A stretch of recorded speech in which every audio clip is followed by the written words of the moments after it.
travaille de mieux en mieux à l'œuvre du Seigneur. Seigneur. Amen. Est-ce que tu peux m'aider à le dire à ton voisin de gauche? Travaille de mieux en mieux à l'œuvre du Seigneur.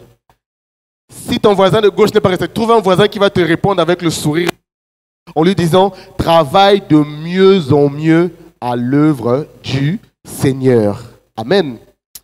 Et la référence biblique que nous avons exploitée est 1 Corinthiens au chapitre 15, le verset 58.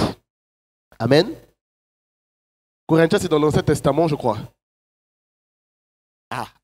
Quand même. Je bénis Dieu parce que j'ai en face des lecteurs de la Bible qui savent. Merci beaucoup la régie.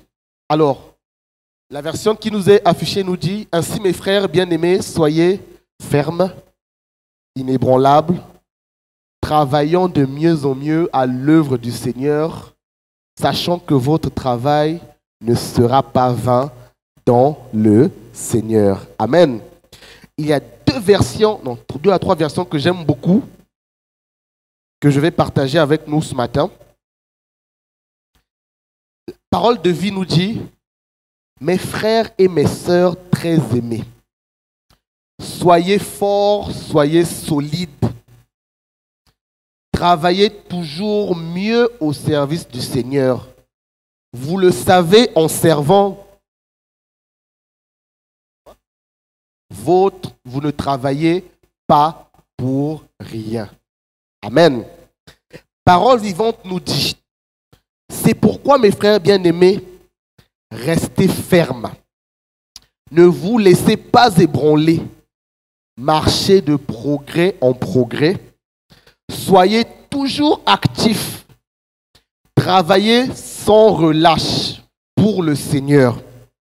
Vous savez bien que la peine que vous donnez au service du Seigneur n'est jamais perdue, si vous œuvrez en communion avec lui. Parole du Seigneur. Nous rendons grâce à Dieu. Merci beaucoup, papa. On va exploiter vraiment cette version et nous permet de parfois découvrir des aspects que Louis II ne nous présente pas toujours. Amen. Alors, lorsque nous lisons ce verset, nous réalisons une chose, que chacun de nous, quel que soit son âge ou sa place dans l'Église, est appelé à servir Dieu là où il se trouve. Qui le croit? Je vais le redire. Les enfants de l'Ecodim nous ont démontré par leur danse et par leur récital qu'ils ont compris à leur âge qu'ils doivent déjà commencer à servir Dieu. Et parfois, nous venons à l'église de dimanche en dimanche, mais ne serait-ce que cette vérité qui peut servir de carburant pour nous donner de nous hâter pour venir servir Dieu, nous ne l'avons pas. Chacun de nous, tel que nous sommes, avec nos forces, nos faiblesses, avec nos handicaps, avec nos capacités variées, nous sommes appelés par Dieu à le servir là où nous nous trouvons. Amen. Ce qui m'emmène à réaliser et à dire à quelqu'un ce matin, quel que soit ce que tu fais à l'église, ce n'est pas vain. Amen. Que je sois au protocole, que je sois au nettoyage et à l'entretien de l'église, que je sois à la chorale, que je sois à la modération, que je sois à l'écodim. J'aimerais que ce matin, quelqu'un sorte changé et délivré de cette mauvaise pensée-là. Il n'y a pas de meilleur service à l'église. Tous les services à l'église se valent. Amen. Et dans les services à l'église, même le service du pasteur. Parce que nous travaillons tous pour le même Seigneur, pour le même Maître. Amen, amen. Alors, l'apôtre Paul, dans ce passage que nous connaissons tous, s'adresse à nous après, en amont un peu plus haut, nous avoir longuement et clairement expliqué ce que c'était l'espérance de la vie éternelle. Amen.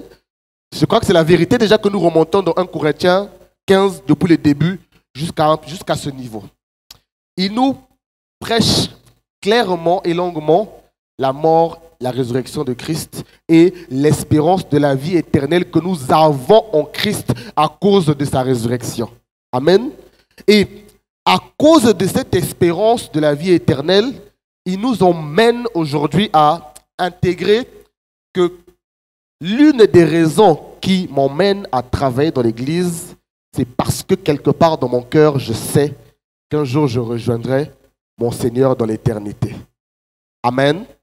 Si je peux me réveiller, vous savez, il fait frais ces jours-ci. Hein? Ah! Dans côté douche 6 heures, maman Nathalie, Maïma et Talinga. Moi, 2-3 pompes, pour l'église.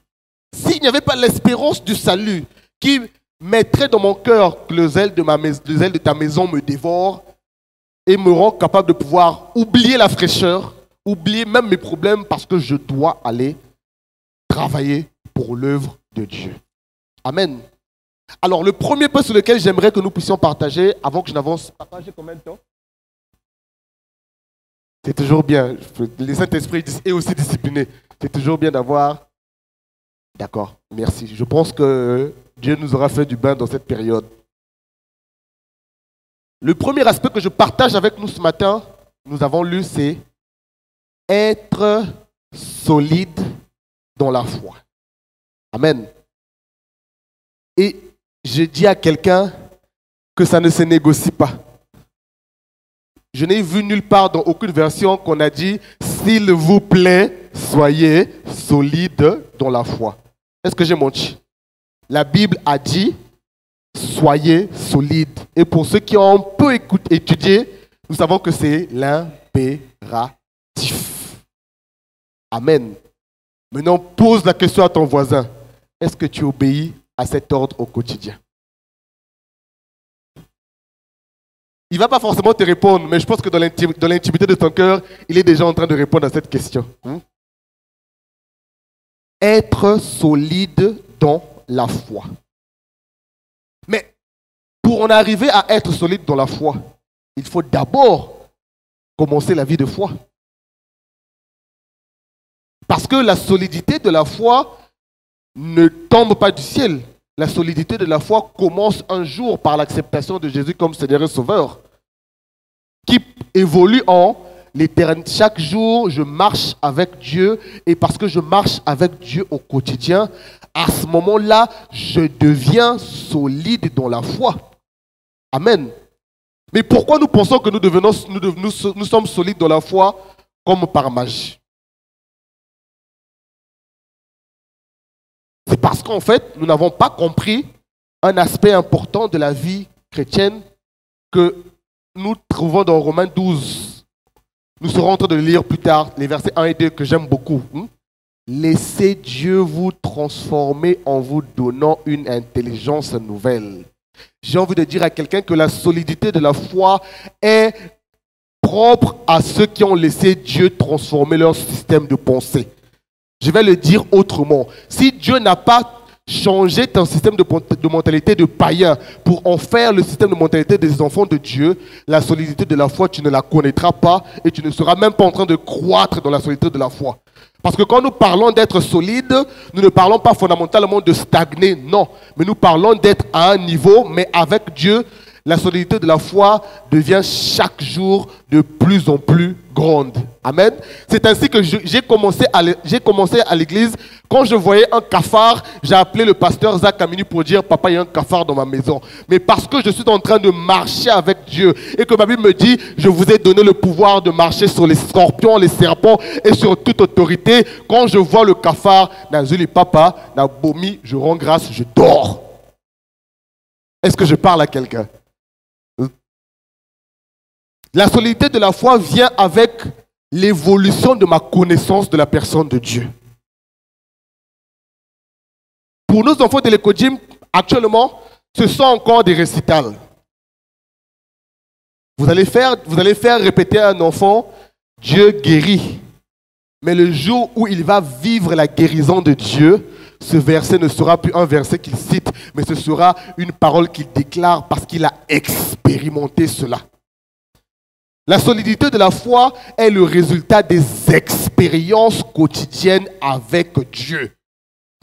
C'est pour ça que quelqu'un qui a vécu l'Éternel qui protège et quelqu'un qui déclare l'Éternel qui protège n'ont pas la même consistance. Quelqu'un qui dit l'Éternel est mon berger, je ne manquerai de rien. Parce qu'il a appris à l'écodime. Et quelqu'un qui s'est réveillé un matin avec son front et 5 enfants à la maison, mais qui a vu Dieu la journée pourvoir à la nourriture de la maison. Ce n'est pas la même chose. C'est pour ça que la foi de quelqu'un qui expérimente Dieu au quotidien est solide par rapport à la foi de celui qui vient à l'église, qui écoute et qui ne va même pas à la maison pour dire Seigneur, Nayoki mama mire à Tatolikuna, hein? Peut-être parce qu'elle a vécu elle, mais mon expérience à moi, Seigneur, je la vis où, quand et comment.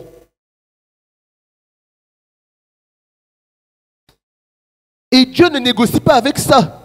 Il n'est pas en train de nous parler comme à des enfants pour dire à un bébé, quand on veut nourrir, on dit s'il te plaît, ouvre la bouche, fais ah. Soyez, c'est un ordre. C'est-à-dire que quelque part, Dieu est à un endroit et il nous attend. Il attend que nous soyons en train de commencer à marcher pour devenir fermes dans notre foi. Amen. Matthieu 7, 24, 25 nous dit, je vais raccourcir, quiconque entend ces paroles que je dis et les met en pratique sera comme un homme prudent qui a bâti sa maison sur le roc. La solidité de la foi dépend sur qui repose notre foi. Je ne sais pas pour vous, mais moi, ma foi repose en Jésus-Christ, qui, il y a plus de 2000 ans, a donné sa vie pour le pécheur que j'ai été.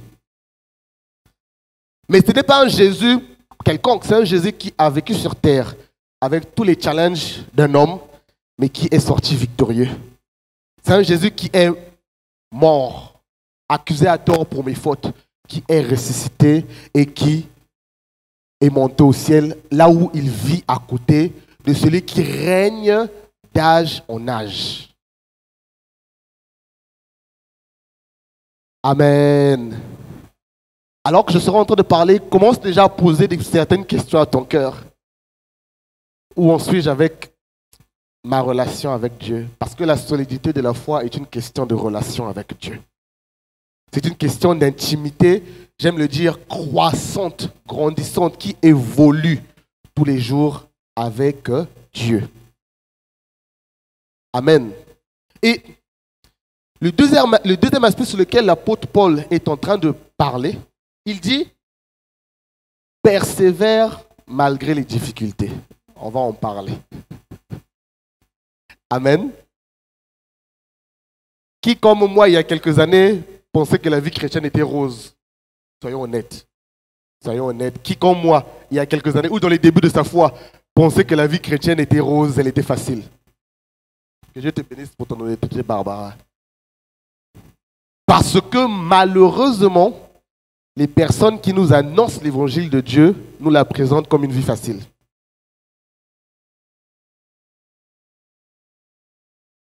Combien de fois on a entendu dans les bus Yaka Nzambe a opesao Mosala?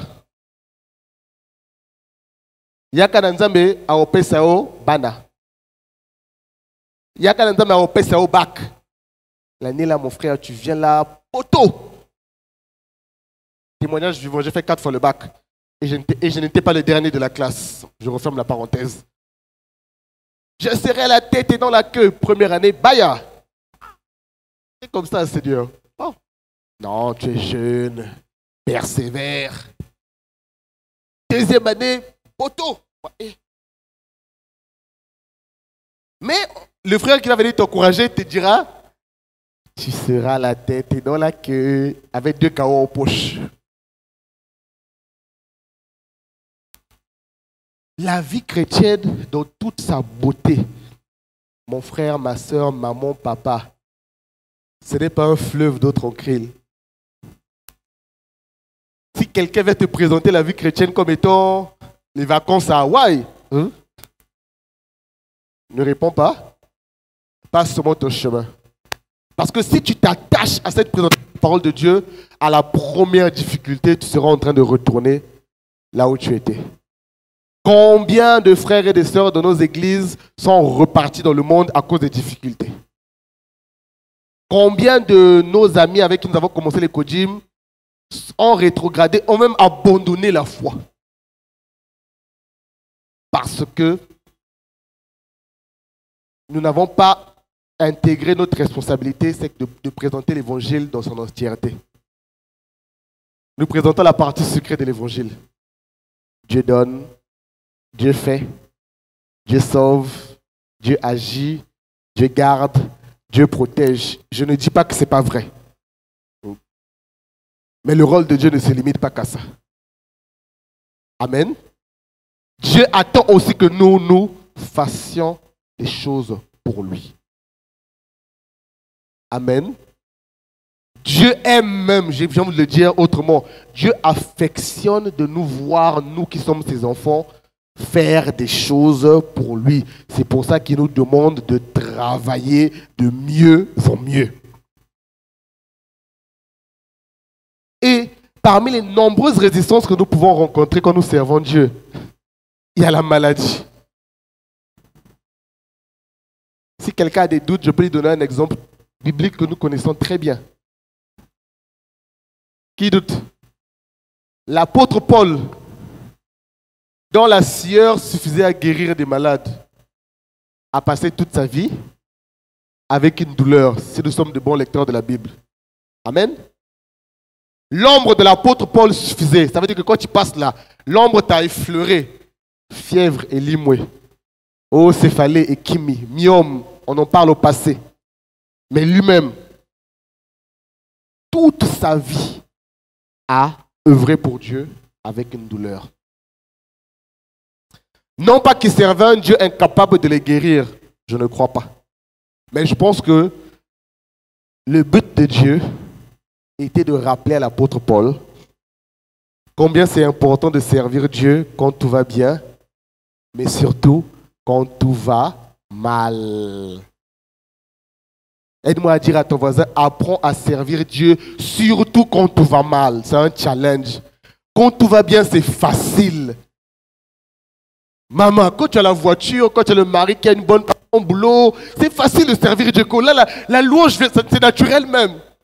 Mais le jour où le mari devient cassis clé à Bongoli boxeur, le service à l'église prend un coup. Est-ce que je mens? Le jour où le mari a perdu le boulot, et que les enfants ne peuvent plus aller à l'école privée parce qu'il n'y a plus l'argent. Le service de Dieu prend un coup. Le jour où même moi, je suis arrivé à manquer un examen, le jour où, quelle que soit la difficulté que je vais rencontrer, le jour où je rencontre cela, si en amont, je n'ai pas intégré que la fermeté dont Dieu parle ne dépend pas des temps et des circonstances, alors là, mon service sera en train de prendre un coup. Amen. L'apôtre Pierre nous dit, résistez-lui avec une foi ferme, sachant que les mêmes souffrances sont imposées à vos frères dans le monde. 1 Pierre 5, 9. J'ouvre la parenthèse pour dire que parfois, nous pensons que nous vivons les pires souffrances du monde. Est-ce que c'est déjà arrivé à quelqu'un? Mais je vais choquer quelqu'un en disant que ce que toi tu appelles pire souffrance là, il y a quelqu'un sur terre qui est tenté de vivre ça 10 fois. Ce que toi tu considères à ton niveau comme étant « je ne peux pas supporter ». Ah, ça là, Seigneur, non. C'est pour ça en fait que j'ouvrirai la parenthèse en disant à quelqu'un que tu n'as pas de raison de refuser le pardon, parce que ce que toi tu refuses de pardonner, il y a quelqu'un qui a vécu pire quelque part, mais qui a pardonné. Que le cœur de quelqu'un soit libéré et que cela ne soit plus une prison. Je le ressens fermement. Il y a quelqu'un à qui quelqu'un doit pardonner, mais j'ai envie de te dire que la situation que tu refuses de pardonner, il y en a qui vivent pire au quotidien, mais qui réussissent à pardonner parce que leur foi reste ferme dans le Dieu qui pardonne. Ma situation n'est pas la pire douleur du monde. Quand papa te demande de partir à l'école à pied, alors que c'est à 500 mètres, il y a en Afrique des enfants qui parcourent 10 km aller-retour pour aller à l'école. Je parle surtout aux jeunes. Quand papa me donne 500 pour aller à l'école, que je trouve peu, il y a un enfant dans le monde qui n'a même pas 50 pour aller à l'école.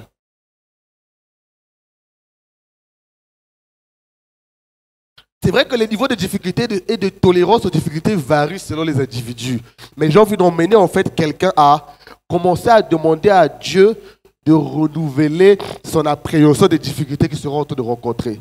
Parce que certaines choses que tu appelles les difficultés extrêmes sont en fait des choses que Dieu met dans ta vie pour te tailler, t'émonder, te préparer à ce qui t'attend devant.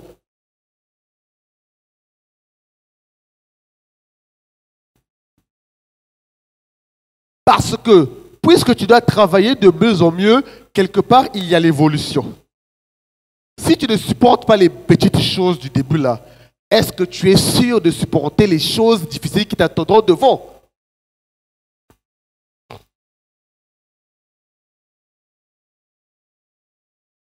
Et surtout, que quelqu'un ce matin soit délivré de la lassitude. La lassitude, c'est quoi? Ça veut dire qu'on a rencontré des difficultés, on dit, ah, Nasukiawa, j'ai fait ma part.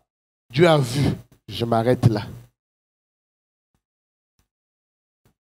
Parce que ma Bible me dit quelque part que là où ma force à moi s'arrête, c'est là où Dieu prend le relais pour m'emmener plus loin. Or, les personnes qui sont lasses, ça veut dire que sa force s'est arrêtée, ils se contentent là. Ils oublient que c'est Dieu qui sait prendre là où je suis au plus bas pour m'emmener plus loin. En paraphrasant, il y a un verset qui dit qu'il renouvelle la force. Que quelqu'un fatigué dans son service soit en train de rencontrer le renouvellement de la force de Dieu. Que quelqu'un qui a été frustré, blessé, rencontre le Dieu qui balaie les frustrations et qui te dit c'est pas grave, continue.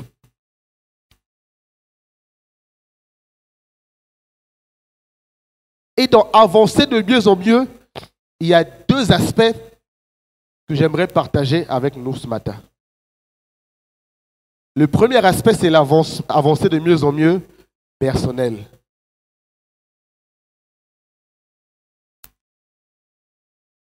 Je vais choquer la foi de quelqu'un. Pardon. Si tu penses que c'est en comptant sur la prière du pasteur que tu vas sortir de tes liens familiaux là, j'ai envie de te dire que tu tapes à côté. Parce qu'à côté de ce que toi tu attends du pasteur, lui-même il a son lot de combat. 1. 2. Tu n'es pas le seul fidèle. Pardonnez-moi de choquer quelqu'un, mais je vais le dire. Si tu comptes sur l'onction du pasteur Zacharie pour commencer à briser, piétiner, lier tes liens familiaux là, mon frère, ma soeur, tu tapes à côté, tu vas dormir là. Parce que dans cet aspect, il y a la responsabilité personnelle. Il y a moi d'abord. Qu'est-ce que je fais pour être l'outil que Dieu va utiliser pour délivrer ma famille? Si le pasteur est là où il est, c'est parce qu'un jour il a dit Seigneur, me voici, envoie-moi. Seigneur, me voici, utilise-moi. Et Dieu est en train chaque jour de l'emmener à être ce qu'il est. C'est parce qu'un jour il a accepté sa part de responsabilité dans le travail qu'il doit faire pour Dieu.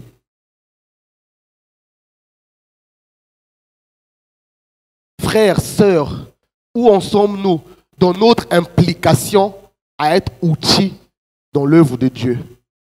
Parce que même quand Dieu fait, il a besoin d'un outil à utiliser. Même quand Dieu veut délivrer, il a besoin de quelqu'un qui se lève là pour dire Seigneur, il y a trop d'ivrognerie dans ma famille. Seigneur, il y a trop de vols dans ma famille. Il y a trop de limitations dans ma famille. À partir de ce moment que tu te lèves là, je peux te demander de t'associer à quelqu'un pour commencer à expérimenter le là où 2 ou 3 sont réunis.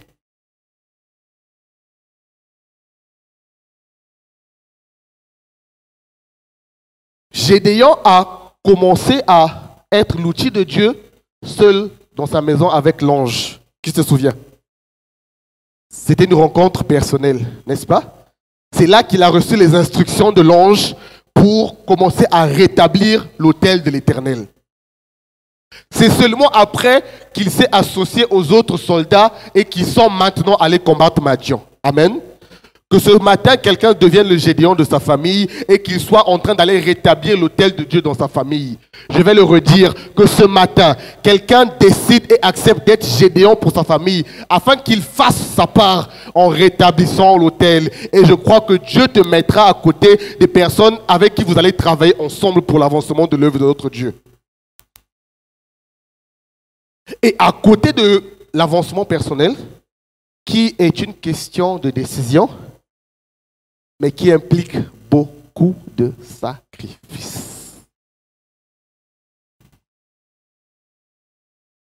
Répète-le à toi-même, sacrifice. Nous sommes des chrétiens déformés, tordus, qui avons perdu l'esprit de sacrifice. Nous sommes des chrétiens, les chrétiens fast-food, on veut tout vite et maintenant. Et nous avons abandonné l'esprit de sacrifice. Papa, maman, mon frère, ma soeur, servir Dieu, c'est une vie de sacrifice. C'est une vie de sacrifice au quotidien. Pas le sacrifice qu'on demande à nos voisins, menuisier, front chirurgien, ce que vous voulez là. Pas le sacrifice humain, non. Mais sacrifice personnel. C'est pour ça qu'il nous dit, offrez-lui votre corps et votre vie. C'est le sacrifice réservé à Dieu et qui lui est agréable. Le travail pour Dieu est un travail dans lequel Dieu attend de moi le sacrifice de ma personne. Et de ma personne, je mets mon temps, mon énergie, mes capacités, mes finances, il faut en parler. On sait dire, Seigneur, donne-moi. Mais le jour où Dieu te dit, donne-moi ta voiture, là, ça devient compliqué. On sait dire, Nzambe pesanga, Nzambe oyebi, Nzambe bananga. Mais le jour où Dieu va te demander de ne pas payer la scolarité de ton enfant pour donner à un frère de l'église qui a besoin de ça, est-ce que tu seras capable de le faire? Le jour où Dieu te demandera d'aller au boulot à pied, parce qu'il y a quelqu'un qui a besoin de tes 500 de transport, est-ce que tu arriveras à le faire? Combien le peuvent? Est-ce que tu as déjà vécu dernier billet? Nous, on appelle ça, chez les jeunes, on appelle ça fond de caisse. C'est-à-dire que tu as déjà réparti ça dans la journée. Tu dis, bon, 3 ten, n'a quel boulot, pas bon, kama, n'a damé, des tenwana, on ne sait jamais. Tu sors de la maison comme ça, quelqu'un débarque avec une ordonnance qui correspond exactement à l'argent que tu as. Ça fait mal, hein? De savoir pas spirituel, ça fait mal. Et mon tout est tourné. Tu dis, ah Seigneur, c'est quoi cette histoire encore? Donc partout dans Brazzaville, là, c'est seulement moi qui l'a vu. Mais tu ne le sors pas. Ça se passe en intérieur. Tu fais, ah. Nous avons, mais oh, quelle épreuve. Ah, souvent on dit ça. Nous avons, oh, quelle épreuve, vraiment. Chabalanga. Mais quand tu as fini de faire tout ça dans la tête, là, à quelle résolution, à quelle conclusion arrives-tu? Parce que c'est humain. Je ne veux pas juger quelqu'un. C'est humain de réfléchir, de se dire, mais Seigneur, tu sais, c'est humain. Maintenant, quand tu as fini d'être humain et que tu redeviens chrétien, qu'est-ce que tu décides? Parce que nous ne sommes pas humains, mais nous sommes des chrétiens humains. Je préfère commencer par chrétien parce que c'est notre nature qui doit prédominer dans nos vies. Le sacrifice personnel. Nga pour la répétition, il faut pas foutre un transport. Ah, mes frères, je t'ai pas vu. Frère chéri, je t'ai pas vu. Ah, papa, n'a qu'un amour à transporter. T'as un mot là? C'est ça ma part de sacrifice pour Dieu. Si travailler pour Dieu est important pour moi, le transport ne devrait pas être un prétexte pour que je n'aille pas servir Dieu. Frère, sœur, tu marches. Et quand tu arrives dans la salle, là, tu loues plus que celui qui est venu au taxi. Et on verra si Dieu ne va pas récompenser ta joie là.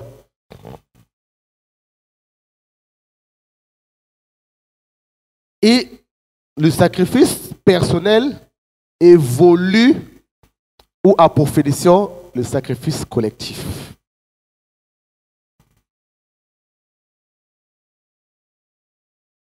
Le jour où, une fois, je méditais sur là où 2 ou 3 se réunissent en son nom.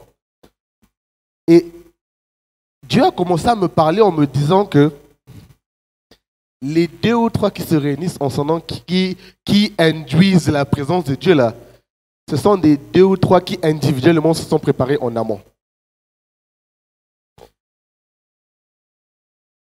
C'est pour ça que dans la vie chrétienne, il y a ma part des choses.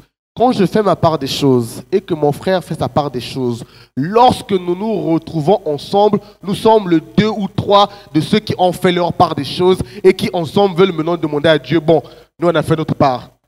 Voilà le cadre dans lequel tu peux agir pour faire ta part. Et dans le travail, il y a une notion que je veux vraiment insérer, c'est l'évolution.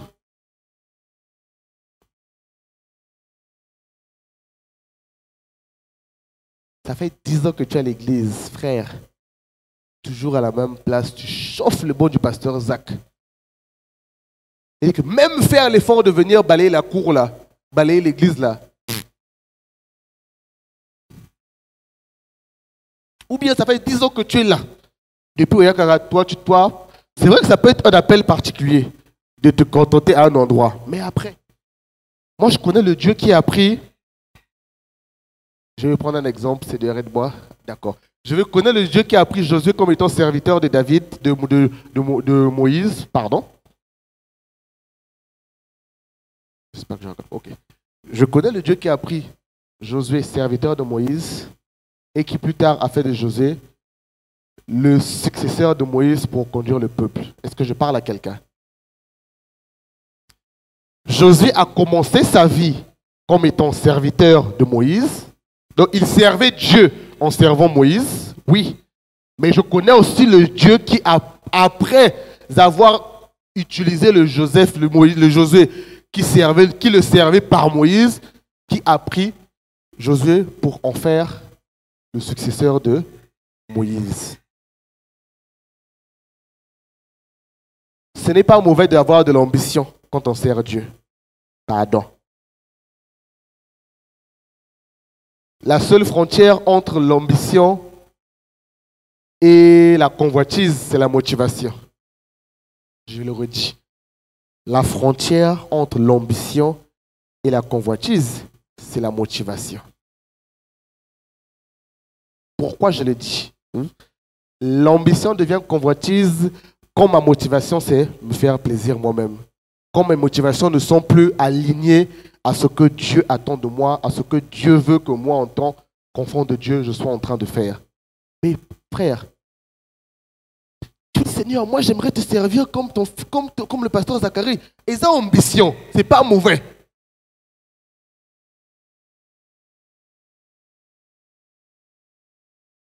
Sinon, à quoi bon qu'ils nous ont promis, qu'ils nous aient promis que nous irions de gloire en gloire? Ou bien je ne sais pas quel est le contenu que chacun de nous met dans.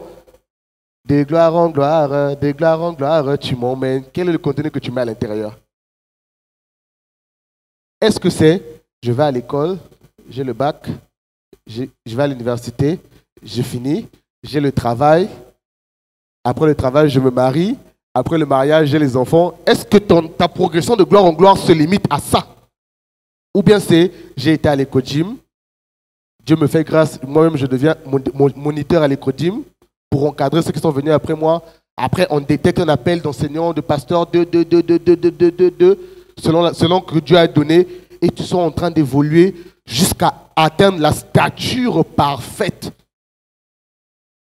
On dit de Jésus que chaque jour, il croissait en grâce, en stature et en intelligence devant Dieu et devant les hommes.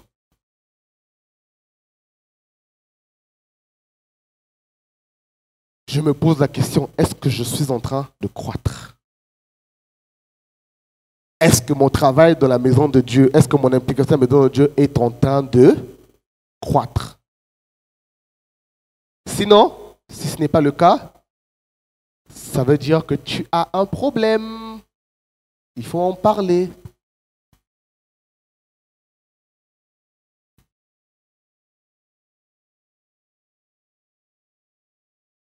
C'est dans le travail collectif que la maison de Dieu bénéficie de chacun apporte sa pierre à l'édifice.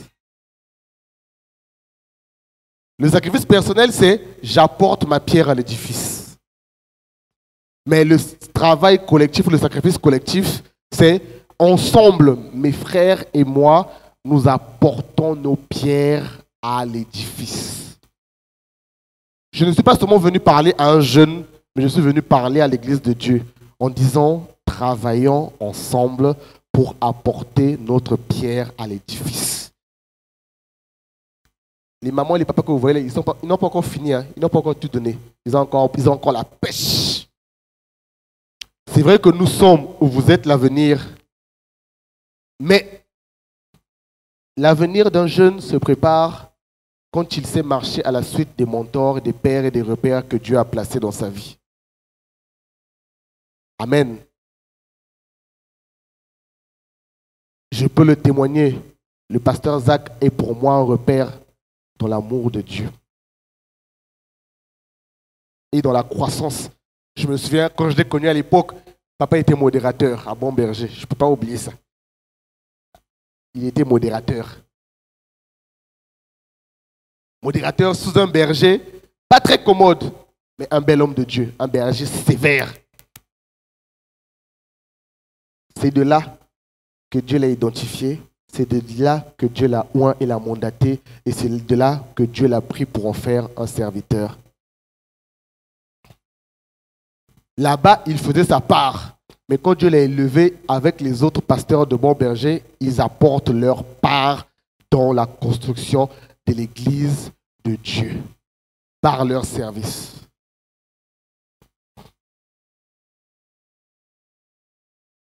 Lentement et sûrement, je serai en train de chuter en donnant à quelqu'un quelques pistes concrètes pour notre église.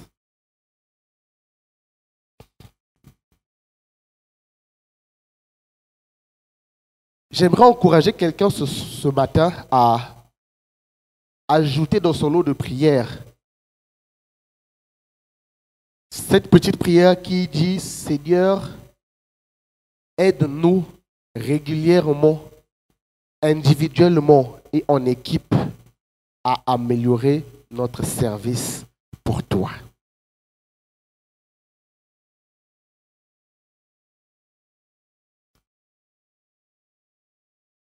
Que cela devienne la prière de quelqu'un au quotidien. Seigneur, donne-moi de poser les bases. Donne-moi chaque jour de me remettre en question pour l'amélioration de mon service et notre service dans ton église.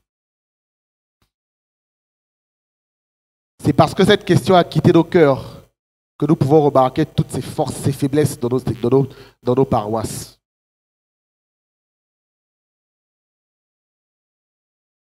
Parce que si les évangélistes faisaient leur part, les bergers auraient plus de brebis sur qui veiller. Attends vous-même. Donc le pasteur va encore se lever là, il va aller faire le boulot de l'évangéliste. Ou bien on a lu de travers, ou bien en arabe, à chacun il a été donné. Non, la Bible est claire. À chacun il a été donné pour le perfectionnement des saints. C'est-à-dire que quand le pasteur doit devenir évangéliste, vous autres triplez mon salaire, vous allez me l'épouser. Maman et les enfants ont encore besoin de lui. Il y a aussi une notion d'identification des capacités et des dons. Pendant qu'on en parle. Parce que le travail de Dieu se fait dans ce que Dieu a donné, les capacités que Dieu m'a données. Il y a des capacités innées, mais il y a des capacités acquises. J'ai envie de dire à ma sœur que ce qu'elle fait à la projection n'est pas vain. J'ai commencé par là et professionnellement parlant, dans mon boulot, toutes les présentations, qui que ce soit, on vient me les donner. Mais une capacité que j'ai acquise à l'église. J'ai acquis de l'expérience. Je ne sais pas ils ne comprennent pas ce que ça fait quand l'ordinateur se plante et que tout le monde attend la suite, mais que toi tu te bats avec bouge. Ils ne comprennent pas. Mais quelque part, ma soeur, tu pourras ajouter au CV gestion du stress. Parce que c'était stressant. C'est-à-dire que tout le monde te regarde pour dire, mais qu'est-ce qu'elle fait? Ils ne comprennent pas que ce n'est pas toi, c'est l'ordinateur qui ne veut pas obéir. Mais dans 3 matins, tu en riras. Parce que le jour où ça arrive, tu es zen, tu vois, tu sais que ce sont les aléas. Travaille pour Dieu, travaille de mieux en mieux et ça te servira. Quel que soit où Dieu t'emmènera. Protocole, chantre, moniteur d'école du dimanche, qui que nous soyons, diaconesse, diacre, que Dieu nous donne la révélation de ce à quoi il nous appelle, afin que là où nous sommes, que nous soyons en train de travailler chaque jour pour. C'est un appel. Et alors que j'en parle, c'est là que Dieu dépose dans mon cœur, la moisson est grande, mais il y a peu d'ouvriers. Comment est-ce qu'il pourra avoir peu d'ouvriers dans une église où nous sommes 50? Dites-moi d'abord. Est-ce que c'est sérieux? Si chacun identifie son appel et si chacun travaille, Dieu ne serait pas en train de se plaindre qu'il y a peu d'ouvriers. C'est parce qu'il y a beaucoup de gens qui viennent s'asseoir, comptent sur l'onction du pasteur Zach pour décompter les situations de leur vie et ne veulent pas faire leur effort à eux. Dieu va te choquer. Tu vas rester là encore. Le frère va arriver après toi. Il va servir Dieu. Il va se marier. Il va avoir des enfants. Toi, tu es toujours là où tu t'es arrivé là parce que tu attends que Dieu fasse ce que toi tu es censé faire. Examen quotidien. 2, il y a la formation et l'apprentissage. Les chrétiens sont les personnes qui détestent le plus apprendre. Je ne sais pas d'où nous vient cet orgueil-là. Je ne sais pas. Il faut l'appeler par son nom, c'est de l'orgueil. Le travail de mieux en mieux se fait grâce à la formation et l'apprentissage. Je faisais quelque chose avec les capacités que j'avais, mais Dieu met à côté maman pour me dire non, la diaconie, c'est pas comme ça, c'est comme ça. C'est de la formation. On ne parle pas fondamentalement d'aller des bigs, non, mais c'est avoir quelqu'un qui peut te dire ce que tu fais, c'est bien, mais tu peux mieux le faire en faisant comme ceci, comme cela. Notre Église deviendra forte lorsque nous aurons l'humilité d'aller nous asseoir au pied de quelqu'un pour apprendre et être formés. C'est parce que nous sommes un groupe de chrétiens déformés, sans apprentissage, que notre Église coule. Si chacun pouvait trouver un leader pour dire, papa, moi je sens que j'ai l'appel pour ça. Comment on y arrive? Nous serions une Église plus forte que ce que nous sommes maintenant, plus grande, avec plus de portée, plus d'impact que ce que nous avons maintenant.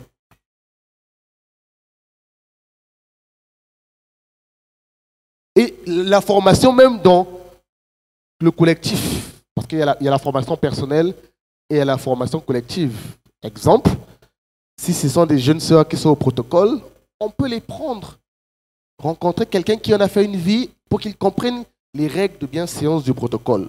Très souvent, on prend ma sœur, elle a l'endurance, elle a un peu de physique, maman, protocole. Est-ce que vous lui avez montré comment est-ce qu'on fait le protocole? Ou est-ce que ceux qui savent faire le protocole, ceux qui connaissent les règles, ont pris le temps, 2-3 jours, le protocole, on en parle. La diaconie, on en parle. La chorale, on en parle. La modération, on en parle. Mais nous ne formons pas, mais c'est nous qui tirons sur les personnes quand elles font mal. Que Dieu nous délivre aussi de ça.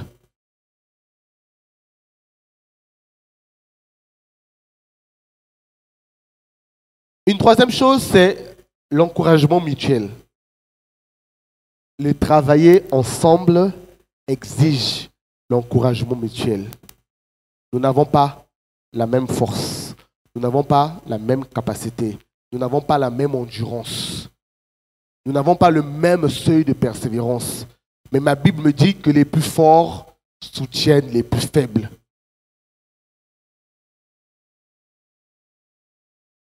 Si je ne sais pas encourager, je suis un piètre travailleur de Dieu. Dieu l'a prouvé en disant à Gédéon, lève-toi, vaillant zéro, je serai avec toi. Ne t'ai-je pas dit, fortifie-toi et prends courage. La Bible est pleine de versets où Dieu, qui veut que nous puissions travailler pour lui, nous encourage. Voici, je vous ai donné un esprit de force et non de timidité. On peut en citer toute la journée. Que quelqu'un prie et désire, souhaite. Ça peut être un don, être quelqu'un qui encourage. C'est-à-dire que toi là, toi quand tu es là, tout ce que tu fais, c'est encourager les autres. C'est une force, plus qu'une faiblesse.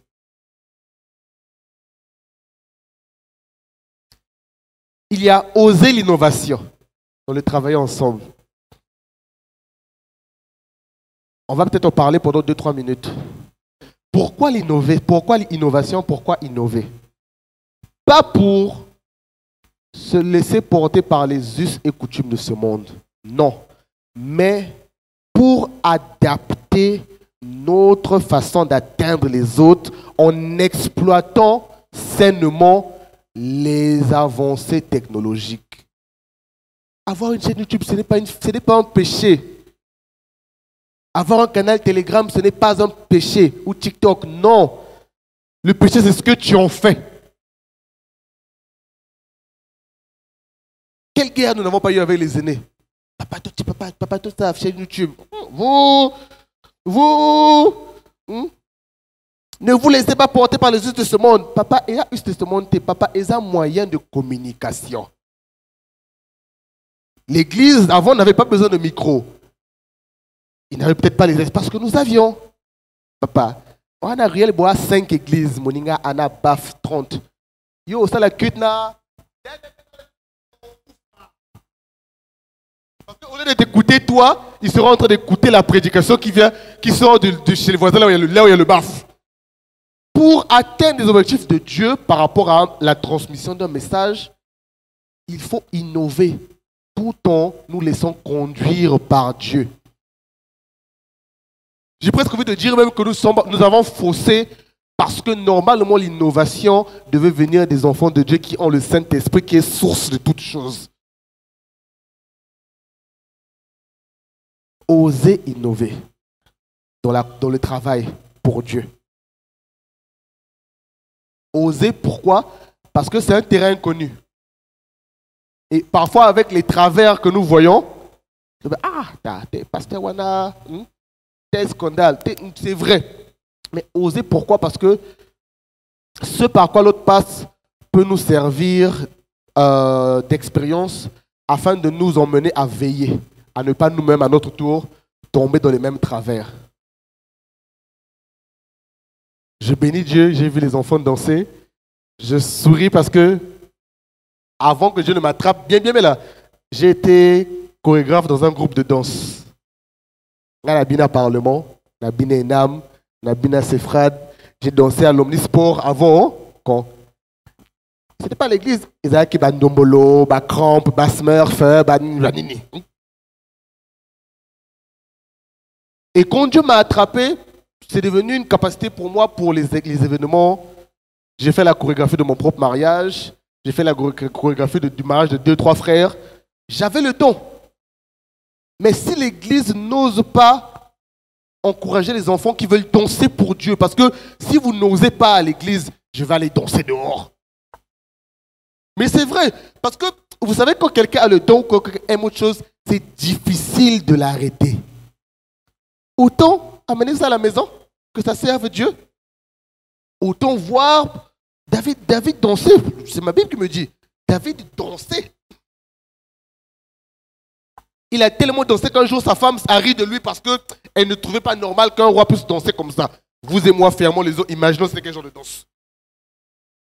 Oh non, on ne danse pas à l'église. Ok, fermons les yeux, imaginons comment David dansait pour que la femme ait honte de son mari. L'innovation, c'est me permettre de...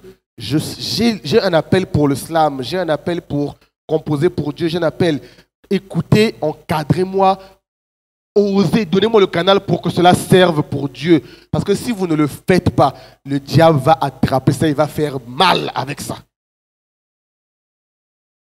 Il y a un nombre astronomique de chanteurs de R&B américains qui ont commencé à la chorale. Quantité 80% des plus belles voix américaines ont commencé à la chorale. Mais comme l'Église n'a pas été le cadre dans lequel ils pouvaient s'épanouir, le diable a dit merci. Et nous rendrons des comptes à Dieu parce qu'à cause de notre esprit étriqué, nous avons laissé le diable récupérer des talents. Mais je bénis Dieu parce que ce n'est pas le cas de notre Église. Amen. Est-ce qu'on peut acclamer pour la gloire de notre Dieu?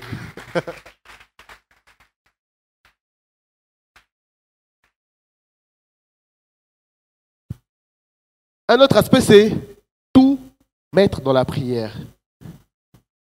Tout faire et par la prière et tout mettre dans la prière. Parce que même pour oser de l'innovation, il faut repartir à Dieu pour dire, bon, mais pour notre Église, quelle est ta volonté en termes d'innovation? Voilà des questions que nous pouvons poser à Dieu. Ce n'est pas toujours Seigneur, non. Les questions, en fait, auprès de Dieu, il n'y a pas de questions banales.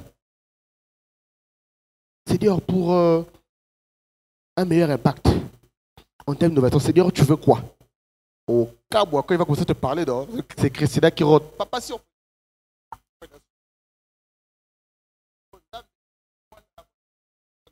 Je repars. Seigneur, doute. Barbara revient encore et dame encore la même chose. Tu fais, ah ok, d'accord, Seigneur, j'ai compris. Exploitons. Parce que la prière précède, la prière accompagne et la prière clôture toute autre chose.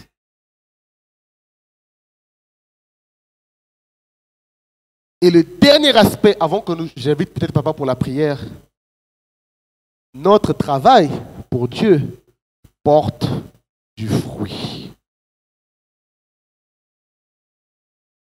Maman, même quand les enfants boudent à la maison parce que tu cries dessus, Seigneur Dieu, que tu le vois ou tu ne le vois pas, ça porte ou ça portera du fruit.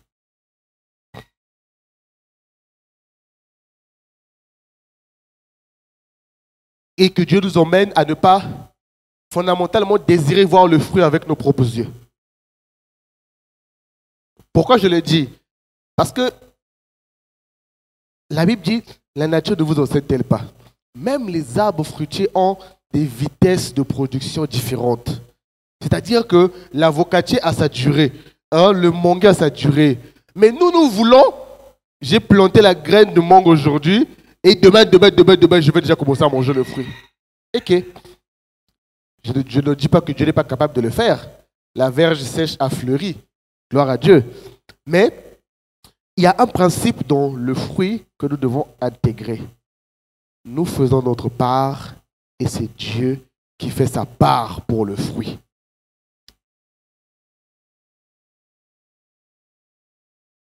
Notre part à nous, c'est d'annoncer. Notre part à nous, c'est de guider, d'éduquer, de conduire. Oui, mais pour le reste, pour le résultat, je n'ai aucun pouvoir sur le résultat. Même si je deviens le parent le plus sévère du monde.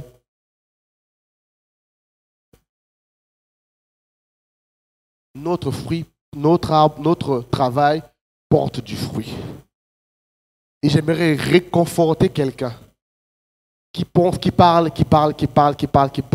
Maman, papa, mon frère, ma soeur, ça porte du fruit. Dieu a conforté cette vérité dans mon cœur ce matin. Il y a une jeune sœur que j'encadrais depuis quelque temps. Ce matin, avant que je ne vienne, qui est passée par les eaux du baptême. Elle était têtue, Seigneur. Combien j'ai prié, combien j'ai jeûné, combien j'ai blâmé. Mais ce matin, alors qu'elle passait par les eaux du baptême, vous n'imaginez pas combien grande était ma joie de voir un fruit parmi les nombreux fruits que Dieu sera en train de mettre dans sa vie.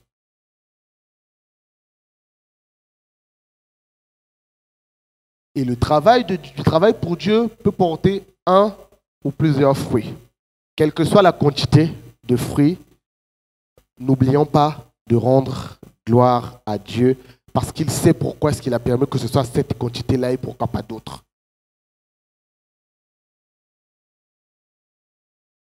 Pour terminer, frères et sœurs, main dans la main, avançons dans l'œuvre de Dieu. Le travail de mieux en mieux peut débuter seul, mais sa finalité, c'est le ensemble.